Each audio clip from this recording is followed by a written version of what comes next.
How's it going, everyone? We are here for the Week 12 salary exploitation. It's always a gamble if I get the right week or not. We're heading to late November. It's getting cold out in New England. Weather's really starting to matter. I think we saw that in a few games last week. Kicker concussions, clearly an important factor you have to think about every week. You know, people with Jake Elliott exposure, 50% of your lineups with Jake Elliott's just not going to fly. So you got to be aware of those kicker concussions.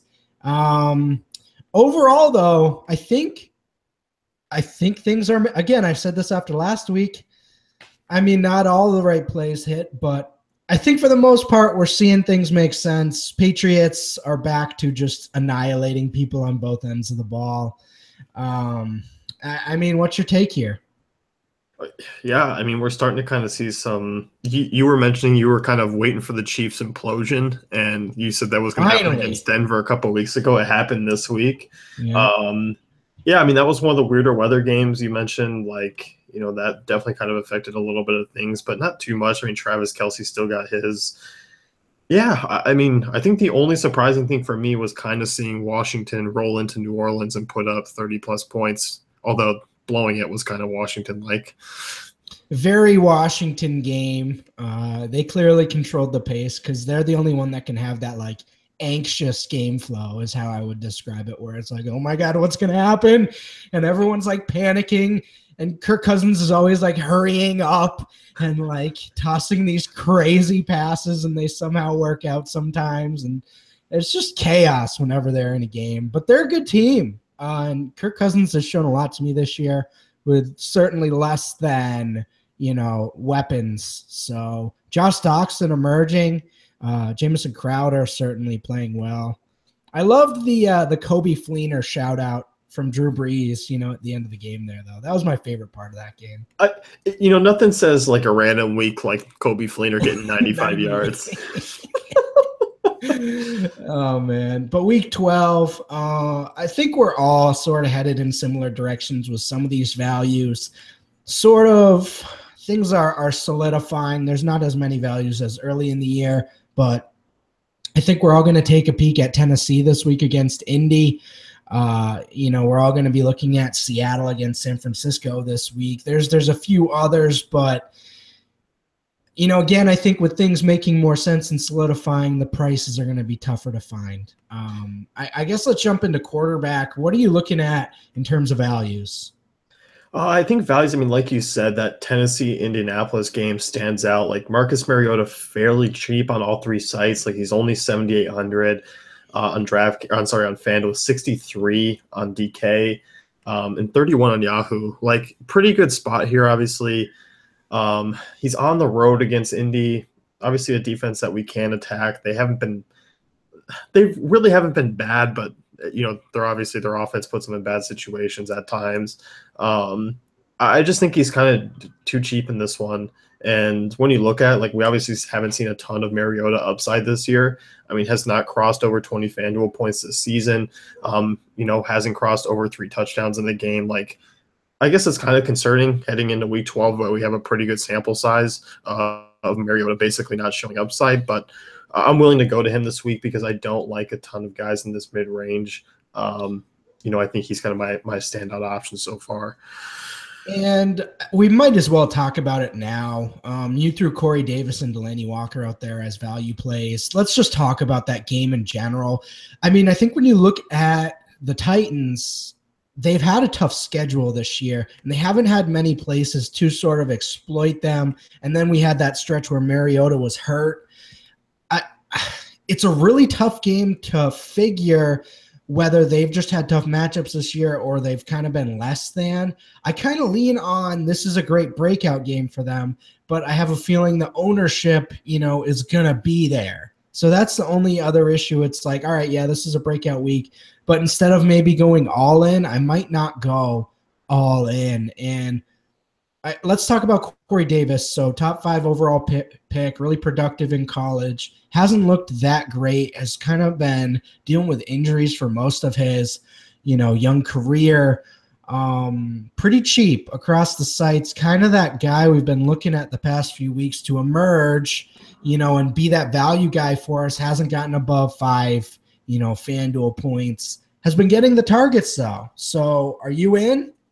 I'm in. I mean, like when you look at these matchups, he's played at Pittsburgh, home against Cincinnati, Baltimore, Jacksonville, and Oakland, very first week. But like those are not ideal matchups for Corey Davis to come in and play well, and especially in a system that, he may not quite have figured out yet because of the injuries and obviously the connection with Mariota. But 17 targets over the last 2 weeks. Like I'm in against this Indy team that gives up huge plays. We know the big play potential is there. You have pivots you can make. You can use a Rashard Matthews. Obviously, Delaney Walker's in play. Like you can even attack with the run game if you think it's going to be a weird DeMarco Murray week. Like I think, like you said, there's ownership that's going to be there, but I think there's enough pivots in this offense to kind of still get some attacking Tennessee guys in here. That are a little bit lower on than maybe someone who was like a Corey Davis. Right, and Delaney Walker, 5,900 on FanDuel. Relatively cheap across the sites. Kind of just been that same old Delaney Walker, 60 to 90 yards every week. I love Delaney Walker. He hasn't hit value a ton this year just because of all the chaos and the bad matchups. But, I mean, one of those 2 touchdown games is coming for sure. Yeah, I mean, doesn't have a receiving touchdown this season. Like he's still kind of getting into that 9 to 12 fantasy point range, like when in good matchups. So eventually there's going to be that 16, 17 point game, like you said, Colin. Yeah. Any other values at quarterback? I mean, I know you mentioned Andy Dalton, who I think we can definitely look towards this week. Are you looking at anyone else in that range, or is it really just him? It's kind of really just him. Like, I don't mind Jacoby Brissett. He's expected to be back. He's 6,900 on FanDuel this week. He's been a relatively safe quarterback this year. I mean, he's 5,400 on DraftKings. For a guy who's going to probably go out there and get you around 15 to 16, fantasy points at a reasonably cheap price, I'm cool with it. 2 touchdowns in each of the last 3 games. I mean, pretty tough matchups over his last 4. I mean, Pittsburgh at Houston, at Cincinnati, Jacksonville. I don't mind him. Like, he's serviceable. So we've each had 2 things that we've been unletting of, we've been going with our takes. Mine has been Larry Fitzgerald without Carson Palmer. You've kind of proven me wrong on that one pretty quickly. I'm ready to give up on that one. Fitzgerald's fantastic. New England's defense. You ready to come around a little bit? Or are you still sticking with this? Because if you aren't, Matt Moore 6K on FanDuel. I've seen you started drinking early this week. I can't do it. I can't do it. I mean, I can't do it. I'm sorry. It's just New England's defense. Last week was kind of a little bit of a wake-up call for me that they actually kind of held those guys in check. I don't know if it was just Mexico. I don't know what it was. This Raiders offense has obviously been a complete letdown this year. Such a bummer. Yeah, I think I'm off them until further notice, honestly. Yeah, I just can't. I mean, especially this week against Denver, like Denver's defense is still good enough to kind of keep them in control. But yeah, I'm not ready to come around. All right. Well, we'll be here for you when you are.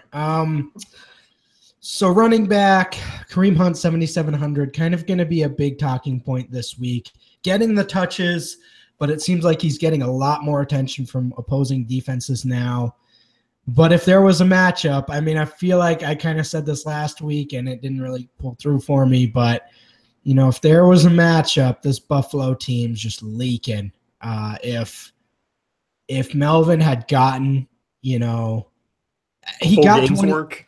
If he got 20 touches, he got 20 touches, but they weren't like the defense was just so dominant that it was kind of almost like they were, all right, this game's over. They were kind of just running it to run it.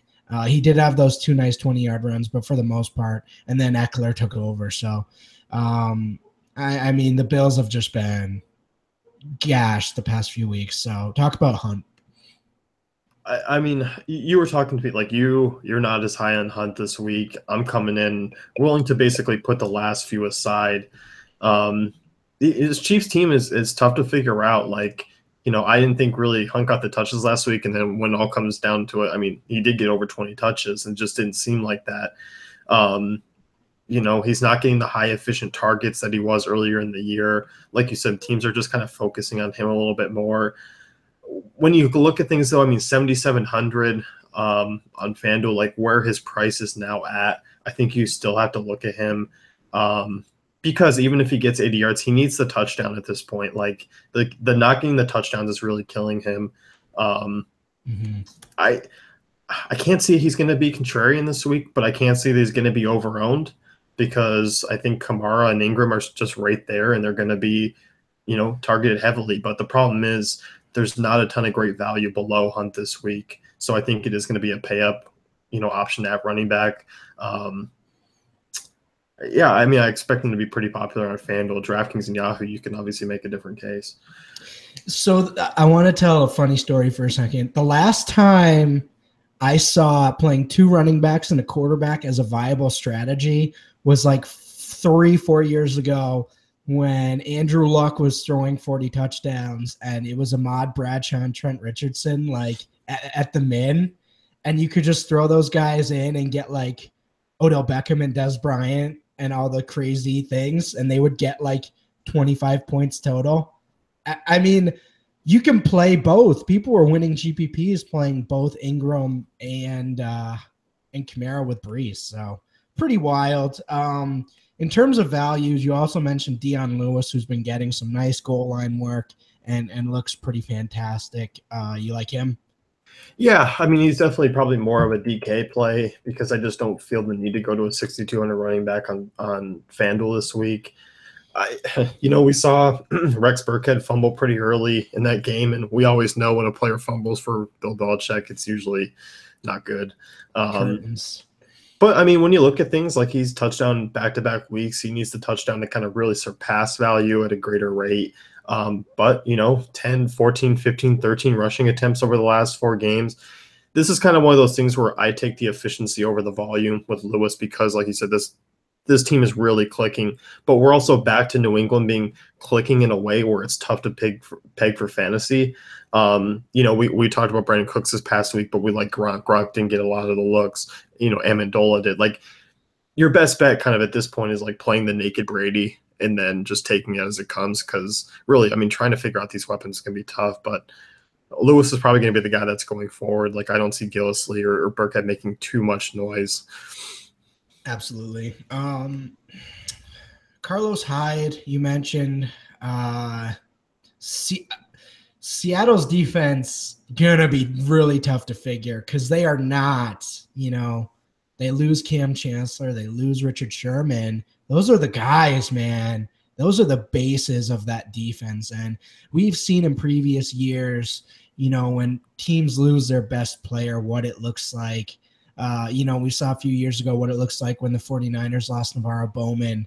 And I can think of a bunch of others. But, what Carolina looks like without Luke Kuechly, I mean, I think that's kind of what we're looking at here, with those two gone. Yeah, I mean, it's kind of hard. Like, obviously we're going to watch that game tonight, and obviously totally two different offenses between San Francisco and Atlanta, but we'll get to see how Seattle really does play tonight against a team that can run the ball. And Tevin Coleman and Carlos Hyde are, they're kind of used in a similar way where they can work well in the passing game. They're going to get those rushing attempts. Like, this is kind of a good sample here to see. And obviously very nice that this game is in San Francisco. I don't usually like targeting people in Seattle, but he's an interesting GPP value this week. He was mainly kind of a force of hand because there isn't a lot of guys lower. Like, if Freeman's out previously over the next few weeks, then like Tevin Coleman's going to be a guy that we can look at, but there's not a lot down here. Mixon against Cleveland, I don't love. Anderson against Oakland, I'm not in love with. Jay Ajayi, Jordan Howard, like, these are kind of not, I don't know. It's kind of a dried up running back week here. Definitely. Wide receiver. So we talked about, you kind of joked with me, and I was not joking, but kind of joking about Denver Denver passing game with Osweiler doing better. 3 straight games with a touchdown for Demaryius. They have a great matchup this week with Oakland. Now that it's here, I'm not as confident. Like, this is the week where you play them. I'm not quite like I'm ready to do it. I don't, my conviction with my previous week's points aren't quite there, but him and Sanders are pretty awesome plays this week, value considered. Yeah, I think value, when you look at them, both are very much in play. Emmanuel Sanders is probably the more contrarian option this week because, like you said, we're going to see Demaryius Thomas gather maybe a decent amount of ownership in the spot because we do like attacking Oakland's secondary. Yeah, I mean, 3 games with a touchdown. I mean, a lot of that was kind of garbage time deterred in those first 2. But, I don't mind him this week. I think they're both intriguing options. Once again, not a lot to love with passing games. It's like this is kind of a week where it's just a lot of muddled spots. I think you can go with Juju. He's certainly not cheap anymore, but 8, 7, 10 targets last 3 weeks, sort of in that mid-range now, but I think he deserves to be there, and he's shown enough skills that I'm confident in his college profile. I'm confident in what he's shown me in the NFL. All systems go there. Danny Amendola, you mentioned him, sort of cheap again, Yeah. Super thrilled. I mean, 8 of 9 targets last week, 66 yards and a touchdown. Mm-hmm. Obviously, you like him probably more on DK where, that PPR value's, pretty much there. He's a little bit more expensive at 5,800 because of that. But, obviously with Hogan out, if he's out again this week, it looks like it should be. Amendola's in play. And, it's kind of hard to ignore some of these PPR guys right now. You can kind of lock them up in this mid-range and kind of get a good floor of 12 to 13 points out of them. Devante Parker and Amari Cooper are just such bummers right now because you just watch every week, like obviously not this past week for Cooper, but these random guys catch these long touchdowns. Kenny Stills isn't a random guy, but it's like just nobody's paying attention to Kenny Stills. He just goes wide open, and Parker just gets these number 1 coverages every week, and he has to deal with all these best corners. And clearly, Parker's not looking like an uber wide receiver 1, but teams focus on him every week, and this stinks. I hate this because I like Devante Parker. If he was treated like a number 3 receiver, he would be doing really well right now. And that's a horrible take, but screw off. So do you like him this week? No. So if you're Absolutely. telling me about Matt Moore, you wouldn't take anyone against New England here? I would just play Matt Moore at 6K on FanDuel and log out. And you can play Landry. 6K is so cheap. Landry's too expensive for me. Yeah. I mean, he's too expensive for me, but I get it. I think it's better off if we just move on. I don't want to talk about my crap anymore. Corey Coleman also in play this week, just because I think he's the other end of a potential blowout. Tight end, we talked about Delaney. Jared Cook, kind of got shut down last week. I think the Patriots noticed he was kind of dominating teams. So that's certainly something to look at. 5,500 against Denver, who's kind of been getting killed by a tight end. Not what you're looking at there? Yeah, we talked Kyle Croft. I mean, he had 2 targets and got the 9-yard or whatever 1 yard. So I was so excited, like, if he can just get a couple more catches in here, like we're looking at like 15 points. No, like he finished with that. But needless to say, I mean, this is a great matchup for Cook. Denver, been getting just absolutely shredded apart by tight ends. So I'm willing to look at him again. Probably going to be contrarian after kind of a letdown this past week because you have guys like Jack Doyle, Delaney Walker in that range. He should be more on the contrarian side. Some guy named Ricky Seals-Jones just popped up into the player pool. So he's a really funny player. If you follow college football, he was supposed to be like the next, not Calvin Johnson. He was supposed to be an elite first-round wide receiver, and he just ended up being like fat and slow and not being good in college. So I wouldn't worry too much about him. No. I mean, you looked good last week. I won't lie. But Adam Shaheen and Austin Hooper are two of the guys I'm looking at. Obviously, Hooper got shut down 2 weeks ago against New England. But I think when you look at 4 weeks ago against New England, that New England game was very upsetting to me. But you kind of look at his role, he's getting 6+ targets a week, and he's super cheap. So we'll see what he does tonight. If he has another 6 targets tonight, I'll probably be interested against Tampa. Adam Shaheen finally, get an opportunity at, the expense of I shouldn't say finally like that. That was mean to Zach Miller. But, I think you can look at him. He's a pretty interesting rookie, almost a first rounder. Chicago took him. So, anything else there? No. Yeah. Kind of gross. Defenses, you mentioned Pittsburgh on FD and Jets on DK. Yep. I mean, I don't understand. This has been a weekly talking point like the last 3-4 weeks where Pittsburgh's been under basically 40 or 4,900. Like this is the most expensive they've been in like the last 5 weeks. Green Bay's toast. Like yep. They're absolutely toast. Yep. I can't explain anything more than that. Like Steelers are going to come in with a pretty good floor in this type of matchup. They're going to be able to get to Brett Hundley there because one, he just doesn't want to throw the ball away. They've been able to bring some pressure. So 4,800 is a pretty good steal, especially when you're kind of looking at Jacksonville at 5,500. That kind of mid-range. I mean, I don't even mind Philly at home against the Eagles. So, like, you get a nice little bargain there, like 4,900 range. Jacksonville's moving into that range where we have to look at them as like a mid-tier wide receiver too. That's what they score like. Or like a top-end Greg Zuerlein.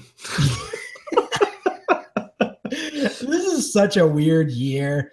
If you look at the statistical trends for each position, it's just down.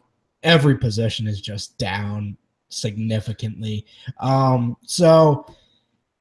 think that's the way to go. And then, you did Jets against Carolina. I guess you're looking at the Jets at home angle and cheap. Yeah, I mean, like, you kind of look, they played pretty well at home. They've only allowed 18 points per game there. They're averaging 8, fantasy. But they're basically a punt defense, that you're looking at in GPPs because you kind of can't fade like the Pittsburgh and Jacksonville tier this week again. But I mean, Carolina's a team. I don't think they're that great. Once again, it's just kind of going to depend on how Cam Newton plays. I think they have obviously the potential to lock up Funchess. They have, the linebacker core that can maintain McCaffrey a little bit. So 2,400, they're interesting. We've seen Cam Newton put up clunkers before this year. I still don't think Carolina is that great. Jets at home is an interesting punt option. We've seen Newton throw some turnovers and stuff like that and kind of play really poorly. I kind of look back at the game against Chicago, the game against Philly. He wasn't all that great. He had 3 picks. So, those games are in there in terms of Newton's arsenal. Yeah, and you mentioned Chicago. Chicago on the road this week against Philly. They got Darby back, and they looked phenomenal last night. Obviously, some of that has to do with Dallas, but Philly, man, they're turning into, a pretty good team there. So anything else you want to throw out there before we head out? No, Larry Fitzgerald, he could have a 7-year-old throwing to him, and he would still put up 1,000 yards in a season. Just want Russ to know that. That's it. Matt Moore's not good. We can move on. Okay, all right. Well, anyway, if you like what we're doing here, certainly give us a like and subscribe. Check out Jason's article, Salary Exploitation Week 12 on dailyfantasycafe.com. And if you want to check out a slate breakdown, we break down all the games and sort of all the top plays later in the week. So certainly stay tuned and check out that. We will see you guys next week.